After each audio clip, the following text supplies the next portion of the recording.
Three photos, many stories. This is Graeme Williams. Today in the Crit House, we're joined by South African photographer Graeme Williams, a quiet observer whose camera has long been his voice. He's spent decades documenting the layered complexity of post-apartheid South Africa. Graeme has used photography to make sense of the world and his place within it. His work reflects deep empathy and respect for the people he photographs, from kings and presidents to everyday folk, all seen through the same human lens. Graeme creates images that reveal the luminous, fleeting connections that define us all. And on top of that, he hosts one of the smartest, most thoughtful, photo-based YouTube channels out there. This is 3 with Graeme Williams. Yeah, I thought, it was an interesting task to come up with 3 photographs. And what I decided is I chose 3 photographs that aren't necessarily best of, or, they're on some kind of hierarchy in my mind. I thought I would choose 3 photographs that show how I've engaged with my subject matter in different ways over the past 4 decades. It was helpful for me to work through actually how I've adjusted the way I look at subject matter. My subject matter has remained pretty much constant over that 40 years. It's South Africa and how it's changed during the last 40 years from, socially, politically.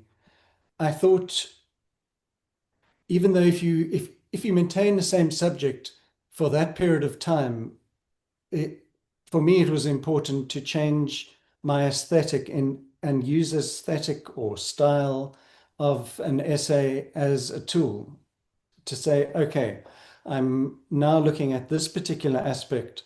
I'm not going to approach it in exactly the same way, but what aesthetic would be the most useful in order to communicate what I'm after? I mean, if you like, I can dive straight in and talk about the first one. Yeah, let's do that. Let's discuss this amazing image. Tell us about everything you can, because I am fascinated by this image. Well, this image is what I'd call a slow burner. I had no idea at the time that it was going to take on a life of its own. It was taken in 1990 in a township outside Johannesburg. I had never had plans to be a news photographer, never mind a conflict photographer. But as the country was shifting from apartheid to an African National Congress run government, there was a transition period, which is an extremely violent time. I almost full-time was a stringer for Reuters news agency, and I just gave myself over to this process of immersing myself in the day-to-day of the transition. But even while I was doing the news work, I would be conscious of looking for photographs that for me held something a little bit different from a straight news photographer. This particular picture was taken very soon after Mandela was released from prison. There was a small group of us that would follow his daily events. In those days, he wasn't president, so we could wander into the office. He would walk across, he'd just be walking around. We'd say, "Oh, Mr. Mandela, where are you going today?" "Oh, I'm going to Tokoza Township." And then, we'll all trundle off and go photograph him talking to the crowd. And that's what we did that day. It wasn't a major event, but as a news photographer, it was so important to get a gesture or something that was out of the ordinary. So all of the focus of the cameramen, photographers, and writers was directly on Mandela. And in the back of my peripheral vision, I saw these young kids doing this. It's called Toi Toi. It's a dance chant. It's normally associated with quite a confrontational, aggressive act. And I could see that they were moving along the fence But I thought, no, no, just hold your position, photograph him, and keep on. You got to get the best shot you can of Mandela. And then I also noticed this armored police vehicle. It's called a Casper. I saw the two were getting closer and closer, and I just couldn't resist it. So I kind of ran across halfway across this field and caught them as they were below, seemingly below the Casper. But obviously the fence was separating them. Which is quite the Uh, metaphor as well, right? This just the yeah, it's a really simple image. You've got, it's almost like broken into thirds. Top half, police, fence, jubilant youths taunting police in a way. But then what started happening is that over time, people started seeing it as kind of representing the moment at which power shifted away from the apartheid government towards the people, the African National Congress, because those kids would never have been so blatantly taunting even 6 months before then, because yeah. Mandela wasn't released, political organizations were still banned. It was a real moment of transition. And I think because visually, compositionally, it's so simplistic, it's neat, tidy, and eloquent in its simplicity. you know, it worked and it was used over and over again. What happened was 3 years later, when Barack Obama was running against McCain, Newsweek ran a piece and they had to choose which picture for them represented their worldview. And he chose that picture. Wow. Wow. And nobody told me about it. Wow. It was in an agency. And I just happened to walk into a newsagent and see a double page spread in Newsweek. You know, this is Obama's worldview. Slowly, it started being used again and again. And then another very strange event happened in 2018 at the Johannesburg Art Fair. I was exhibiting some other work. I walked into one of the major galleries, Goodman Gallery, and they had a picture up of a work made by American artist Hank Willis Thomas. He's a New York based, I think Yep. he's New York. And what he had done is taken this picture, in amongst others from that period, and pretty just given it a finish where if you moved slightly, different parts of the image would become more visible. It was such a shock to see my picture with a $36,000, no, yeah, $36,000 price tag. And I thought, it's difficult, you can't prepare yourself for those things. And it was like his gallery was huge. He's huge in the world of art, and I was a minnow, so it was a real David and Goliath thing. And I just thought, what the hell do I do? I can't accept this. So anyway, I rushed back to the gallery booth that I was exhibiting on, and I banged off an email, a Facebook post. I put it out there. At that time, generally, like a Facebook post might get 7 interactions. And what happened to this one, it completely blew up. Within 3 or 4 hours, I was getting 1,000 engagements with that post per hour. Wow.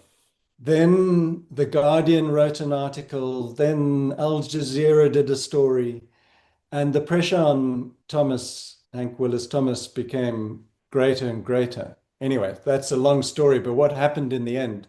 He tried everything to justify it, including saying that he, as a black person, was appropriating a picture of a scene of black kids, which was crazy. And it worked out to be the wrong argument. So CBS put literally, I had 7 minutes on CBS News one night. We're talking about this picture. And that argument about race fell, the interviewer really went for him and just said that argument falls flat because you also appropriated pictures from other black photographers. It just couldn't be used. eventually he destroyed the work. Well, what a epic journey with that photograph you've just taken us on. Tell us about your second image. Well, this was in 2006. That's a 16-year jump. I had gone through various phases trying to find my own sort of visual voice, language, way of communicating. The body of work that this picture is part of is called The Edge of Town. It was looking at the people and communities that had fallen through the gaps. The country had changed from apartheid, and there was initially a lot of hope that everyone would be uplifted, but it didn't work like that. The elite became richer and the poor or got poorer, and there was discontent. And I wanted to show that in a literal and figurative way through this essay by looking at communities throughout South Africa. And I visited over 100 townships and towns throughout South Africa for this project. And this is where what I started off saying, how I've adapted the way I use aesthetic in order to communicate. In this case, I wanted to create a sense of fracturedness. In all of the images within this essay, I've abstracted the content. So there was a very, very low hit rate to this work. I would get in really close and I would have a minute or two to get a possible picture, and then things would start to revolve around me, the photographer. You've got the central person. One's eye can't rest solely on the young girl in the center. Your eye shifts to the person and shadow on the right-hand side, the women, kids on the left-hand side. In all of the photographs in this series, I was purposely creating at least two and sometimes more points of interest so that the attention would be broken and you wouldn't get a feeling of restfulness. The color and the sharp, harsh lighting adds to that feeling of immediacy. So let's move on to your third image, and this one is very different in tone and in subject than your first two images. Tell us about this one. This one is another 14 years later. I chose this photograph because it, for me, illustrates how I've shifted my way of looking to try and make things even less obvious. So to try find something that isn't definable. Like the previous image, I could explain these elements cause this reaction. If one is sort of operating in some kind of liminal space, you are reliant on bypassing logic. So this photograph for me, it's a very benign scene. You have this flame popping out of nowhere. If you try to decipher this picture, you're left with the idea of, oh, well, that's odd. And then you think, okay, how did that happen? This picture fits into a project called Rough Diamonds, and it's about the west coast of South Africa, which is a desolate, harsh, very confusing place to live. And it's where I live now. It's hard to pin things down and say, people are like this, or this area is such and such. There's a smoke and mirrors aspect to it. And I wanted photographs that aren't 100% discernible and leave a sense of mystery. The farmers were burning reeds to clear for grazing. I didn't have time to think through, oh, I'm going to go out and take this type of picture. For about 15 minutes, I ran around taking dramatic pictures of reeds burning. And then I thought, what does that communicate? And could I use it in my essay? And I thought, well, at best, it would communicate harsh environment, farmers having to burn their land in order to. And then I thought, no, okay, I'm going to try get something that doesn't fit so neatly into an explanation. There's no ways I could have predicted this picture or even thought this is exactly what I'm after. Right. But having taken the picture, I recognized, oh, I see, this picture is something. You can't pin it down to one particular definition or explanation. Well, I love your discussion about your process while you're at the scene and figuring, okay, I'm doing this. What else should I do to try to capture this for this project? Because that helps me as a photographer and not, a non-professional. I've never made a living as you have as a photojournalist to try to capture something. So I just go out and it's almost like I'm working on instinct.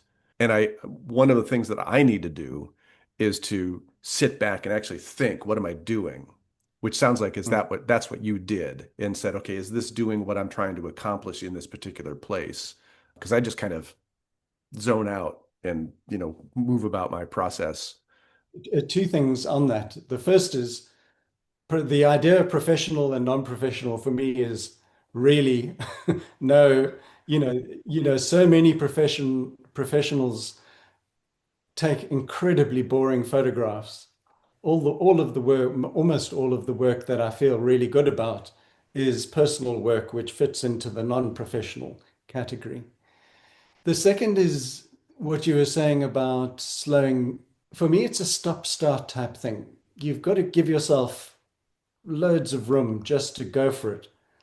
But then also within that space, just take a deep breath and say, what actually am I trying to do? Can I do something beyond? And we all struggle with that. That's just what being a photographer is about. Well, so we talked a little bit more about how these conversations for me are really enlightening, and I always pull something away, whether it's talking to you or other photographers.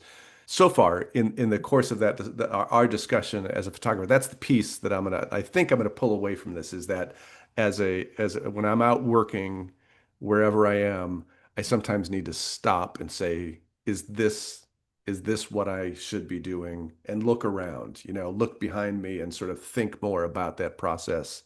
Not that that's the only thing you've taught me, but that's the thing that right now is rumbling through my little brain.